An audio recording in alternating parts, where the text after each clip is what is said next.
Okay, mic check, mic check. Fantastic. Now, what we're going to do is we're going to go into the next subclass that I gave a A+ rating to. This is going to be Way of the Trapper. That's the top tree Night Stalker to you. This is another D1, or it's a D2 year 1 subclass. So it's got Tether with the giant Deadfall trap.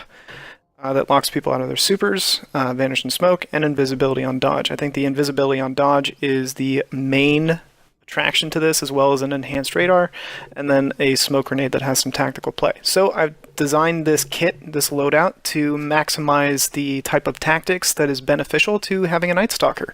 I'll be using the Gemini Jesters, which abuses my opponent's radar, along with 5 Paragon cooldown mods. Don't worry about some of the armor synergy here in my pieces. I'm just using what I have available to me and what I use as flex points. I'll be using a pretty decent roll for Duskrock Blues. It's not god tier, but I just really don't have it in me to go farm out a Duskrock, and this one seems to be decent enough, and I prefer to snipe. So while I have a decent roll on my Duskrock, it's not ideal, but I still prefer to snipe. So, checking out the rest of the build, you can see there's some unflinching stuff, some hand cannon dexterity, good synergy perks there. Nothing too much to sneeze about in my cloak, but Gemini Jesters is really what the entire focal point of this build is going to be. Dodging will eliminate my opponent's radar, and then I will double down on that effect by being invisible when I dodge. And then I have a smoke bomb to disorient people, and then I can close the distance with either my Duskrock or with my Luna's Howl. For added insult to injury, I'm putting on the Tractor Cannon, because the super for this subclass is a control super. It's not a huge damage dealing super. The footage that I have in the background doesn't really have too many supers go off in the background that really warrant having too much of control play style. But it is a nice tactic to fall back on, especially in comp.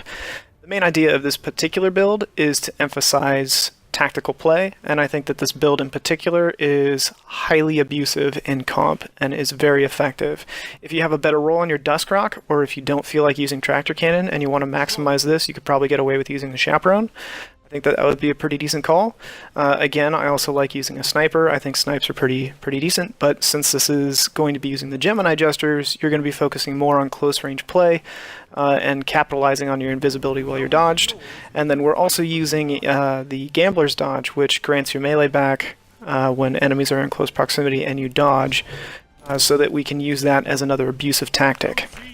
So I think that this subclass in general has always been pretty good. Night Stalker was one of the most abusive classes in year 1, and it was this particular subclass because originally the dodge mechanic broke aim assist and you couldn't aim on invisible targets very efficiently, and then the release of the Gemini Jesters, which is the exotic that I'm using here, made it so that you couldn't locate the opponent after they had dodged, and you couldn't lock onto them with aim assist, and it was an extremely abusive and extremely efficient tactic. It was very soon nerfed, or very soonly nerfed by Bungie to improve the quality of life of the Crucible, but this was definitely the most abusive class that was running around in the sandbox, and I know that there's a lot of hunters that are very proud about that fact. So I still think that this is an incredibly viable subclass. Gemini Jesters often get underutilized in the sandbox, but and I think that's largely because most people have forgotten that they exist, because once the dodge mechanic was nerfed, the invisibility while dodging, once that was nerfed, and the radar was removed in the comp playlist, there was really no reason to use this exotic. However, the radar has been enabled back in the competitive playlist, and while there is still aim assist on invisible targets, the invisibility is still an effective tactic to use, and the Gemini Jesters, coupled with that, propose a very difficult playstyle to combat. You can't locate your target visibly, and you can't locate your target with your backup mechanisms via your radar, or if your radar is deceiving you, by virtue of the smoke bomb, then it can lead to many outplays by the character that is abusing that aspect of the subclass. I think for that reason and that reason alone, that this subclass itself becomes one of the top tier classes. I rated this subclass in particular as an A+. If we further delve into this subclass's viability in the Crucible, its ability to lock out other supers from having any active uptime, shutting down supers, shutting down large clusters of people, granting a lot of assists, granting a lot of orbs, granting a lot of kills, playing a quintessential role in zone control, which is what I'm trying to do in the background. I'm trying to control this area, not necessarily the zone, but I'm trying to control the area and abuse my opponents into being forced to cluster together and make them tremble in their boots from the year one meta that they are probably not accustomed to. That was an awful tether, by the way, and I was very frustrated by this. That missed tether right there tilted me for the rest of the game. I'm not gonna lie. I was a little tilted after that, and I made some very sloppy plays after that. I was a little upset with myself because I felt like I had a good rhythm going, and I really enjoyed what I was doing. Like baiting, I was dodging, I was abusing, I was smoking, I was shooting the guns and stuff. I was invisible. Felt really good up until that tether. But anyways, I think that in a competitive venue, if I can get back to being realistic and critical and philosophical about build science and theory craft, I think that this particular subclass is crafted extremely well for the meta. I think that since the predominancy of roaming supers is the general trend that everybody is favoring, not Quiver, but Tether itself, the deadfall trap, is a very effective strategy to use, and it's also a super that you are not required to use at any given point. You actually gain more benefit by holding on to your super with the subclass than you do by using your super. So you should, ideally, in a competitive venue, always have your super when your opponents have theirs. Now, there's a lot of different theories and crafting sciences and builds and all that kind of stuff as to how to optimize a Night Stalker. I'm sure there is. Personally, I think that this is one of the more abusive versions of this build, especially for the competitive scene, just because of how reliant people are on the radar to navigate through the competitive playlist. And the reason why I say that is because there was a large outcry during year one for the return of radar to the competitive playlist when it was removed. People didn't like it, they thought it was campy, it encouraged bad play, they thought it slowed down the game. They just didn't enjoy it, and largely that's because people use the radar to navigate the space and the map to figure out where their targeted aggression in the game should go.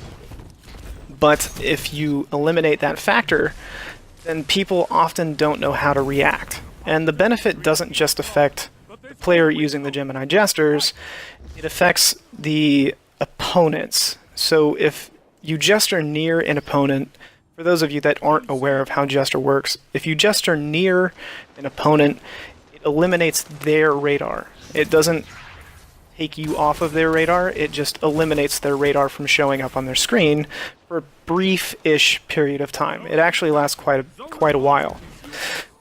So what that does is it enables a lot of team tactical pushes. So as a Night Stalker, with this particular build, with a good, decent roll on a Badlands, a nice backup pinnacle weapon, or even, like a tactical weapon like a bow in the secondary, however you want to play, you can lead the charge into an engagement and dodge and then abuse your opponent and their tactical suite, and then gain an advantage just through that. And then since your equipment is all catered towards close range combat and you'll be invisible and you have other abusive tactics in your kit already, you can really lock down a game and you can really force a commanding presence in a lobby if you're using Night Stalker. So I do think that this is one of the top tier subclasses in the game, just for its strategic viability.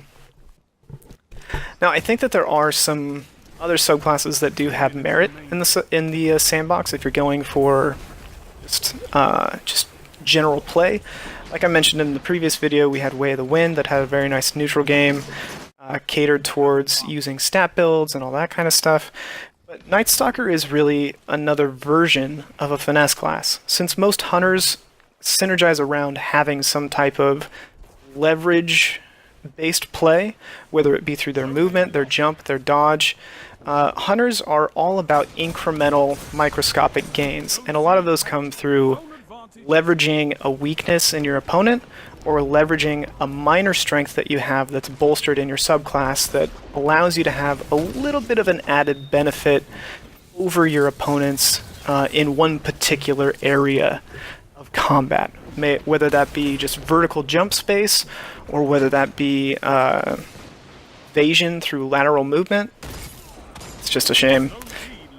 Hell, it's spread, man. Anyways, but hunters have incremental gains, and their exotics all cater towards incremental gains. Night Stalker itself is all about manipulation, and when you can manipulate a battlefield, you gain a much more powerful tactical presence in the map. So it's probably not uncommon for you to run into this particular subclass in competitive. I will mention, however, that the next two subclasses that are in the queue for this series, Blade Barrage and Way of the Wraith, do fulfill much different roles within that finesse kind of tactic, and I do rank them very high for their potential, but this subclass in particular was really hard to place because I think that when you're using the strongest weapons available to you, when you're using your abilities to the most, to the best of their ability, there's some really strong lines of play built into the subclass. I didn't want to, however, cater into ranking a subclass entirely based on the way that it synergizes with an exotic, nor did I want to rank a subclass entirely based on a particular type of tactic entirely. I tried to focus on a more well-rounded approach and look at ease of use as well as skill ceiling, and then also available tactics and niche builds and all that kind of stuff. So I tried to take a well-rounded approach to viewing this tier list. But I did rank Night Stalker as an A+. It's just under S tier, I think. Yeah, I wouldn't argue with you if you decided to rank it a little bit higher because of the meta or because of the anti-meta. Anyways, thanks for watching the video. I hope you enjoyed it, and I'll see you in the next one.